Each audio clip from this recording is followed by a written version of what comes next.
In the B-17 bomber's frigid nose, Second Lieutenant Hal Anderson's gloved fingers tremble over the Norden bombsight. The intercom crackles to life, shattering the tense silence as the sky erupts with deadly black flak bursts. German Messerschmitts and Focke-Wulfs dive, their cannons flashing, as a voice shouts, "Bandits! 12 o'clock high!" Hal watches in grim horror as a nearby B-17 spirals downward, trailing thick smoke, with no parachutes emerging. In a stark German military headquarters, two stern officers review intelligence reports spread across a polished table. A humorless chuckle escapes German Officer 1 as he dismisses the enemy. American aircraft production? Crude, boxy designs. They look like flying factories, German Officer 1 scoffs, a sneer twisting his lips. German Officer 2 adds, cheap, mass-produced trucks with wings. Superior technology will always win, not numbers. Inside the B-17, noise and vibration reign. As I wipe frost from the bomb site, my breath misting in the frigid air. Below, factories emerge through clouds, as flak batteries erupt in a furious symphony of anti-aircraft fire, painting the sky with angry black bursts. Another bomber, a silver speck, erupts in a fiery blossom, its wing tearing away, sending the fuselage spiraling violently earthward. The radio crackles. Fighters incoming. 3 o'clock. As Messerschmitt inside the lead bomber, Captain Robert Morgan's steely gaze fixes on the controls, his hands wrestling the vibrating metallic shell. Bombardier Hal Anderson, bathed in the green glow of the Norden bombsight, meticulously adjusts the crosshairs. Through the bombsight, the sprawling industrial complex of Schweinfurt comes into sharp, terrifying focus. The metallic whine of the bomb bay doors opening pierces the tension as Morgan commands, "Hold formation." The sprawling Willow Run bomber plant pulses with an almost overwhelming industrial energy, a stark contrast to the quiet outside. Steel frames of B-24 Liberators glide along an endless conveyor, a testament to relentless wartime production. Thousands of workers blur into motion, swarming around the nascent aircraft, their hands a symphony of purpose. Riveters hammer relentlessly, sparks flying like captured stars, as aluminum skins are meticulously attached. Engines are hoisted with breathtaking precision, and gun turrets are meticulously installed, piece by vital piece. The rhythmic clang of machinery echoes through the vast space, a powerful symphony of disciplined, hypnotic efficiency. The German skies ignite in a maelstrom of violence as sleek Messerschmitts and Focke-Wulfs close in on the American bombers. Maynard Snuffy Smith, eyes sharp through twin. 5-0 calibers, shouts, "Bandits! 6 o'clock!" As tracer rounds tear the air, a bomber erupts in a fiery explosion, spiraling downwards, as a German fighter, riddled with bullets, plummets simultaneously. The sky becomes a brutal canvas of smoke, fire, and metallic debris. Inside the B-17, Hal peers through the nose glass, his breath fogging the cold pain. As distant specks appear, the radio crackles with a frantic voice, shouting, "Bandits! 12 o'clock! Head-on attack!" Hal's eyes widen as Messerschmitt Bf-109s materialize, charging directly at them from the icy blue sky. The nose gunner opens fire, tracer rounds streaking into the vast expanse of the sky. The German fighters hold their course, their cannons flashing with deadly intent. Heavy shells rip through the formation, shattering a nearby B-17's cockpit, sending it spiraling down.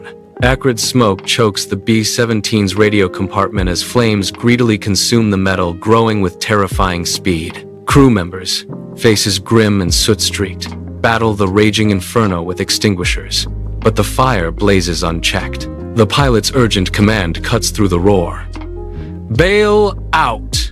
One by one, figures launch themselves from the crippled bomber, plunging into the chaos below. Parachutes bloom against the air battle in bursting flak, drifting towards an uncertain fate. Inside the B-17's nose, Hal Anderson's face is grim with concentration, his eye fixed on the Norden bombsight. Below, the sprawling industrial complex of German factories fills the crosshairs, a target of immense consequence. The bomb bay doors gape open, a deafening symphony of wind and engines roaring through the aircraft. With a precise adjustment and a held breath, Hal presses the release, the B-17 lurching as its deadly payload drops. The bombs fall, a silent rain onto the German war machine. As the battle inside the B-17, the metallic shell vibrates with the relentless roar of engines, a deafening symphony of war. Hal Anderson, the bombardier, is hunched over the Norden bomb site, his eye glued to the eyepiece, focused and determined. Through the perspex nose, the ground appears as a distant, abstract map, a world awaiting its fate. Suddenly, black flak bursts blossom in the sky.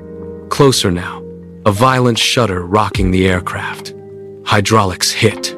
The bomber lurches violently, but Anderson remains locked on target, sweat beading on his forehead as he holds steady. Below, the Schweinfurt factory erupts in blinding flashes and deafening explosions, a fiery inferno consuming the industrial landscape. Thick, black smoke billows upwards in towering columns, painting the sky with the stark reality of destruction. Above, the once orderly bomber formation now appears ragged, scarred by the brutal ballet of war. Burning B-17s trail smoke, some spiraling downwards, their descent a tragic dance against the indifferent sky. Tiny parachutes blossom, fragile hopes against the vast, debris-filled expanse, a stark tableau of survival and loss.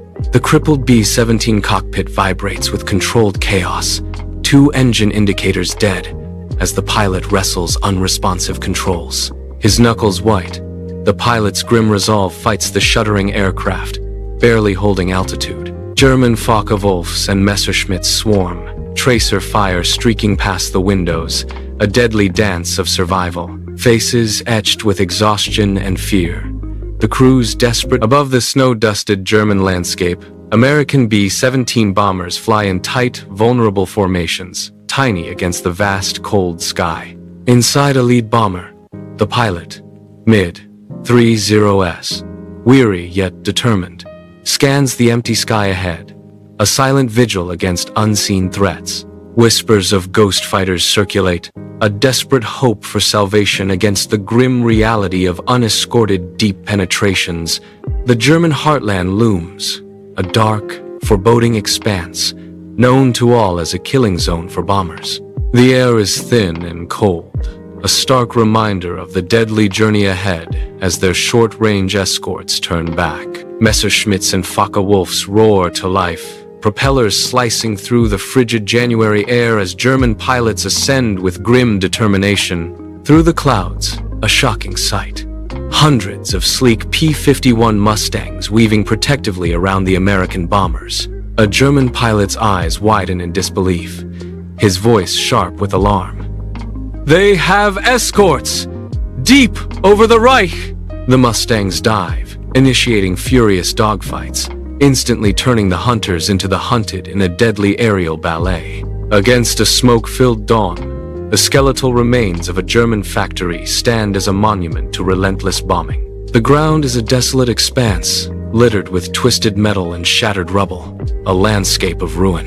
A German officer, his face etched with defeat, surveys the utter destruction, a silent testament to his despair. Above, the sky darkens with American bombers, a seemingly endless conveyor belt of destruction. He mutters,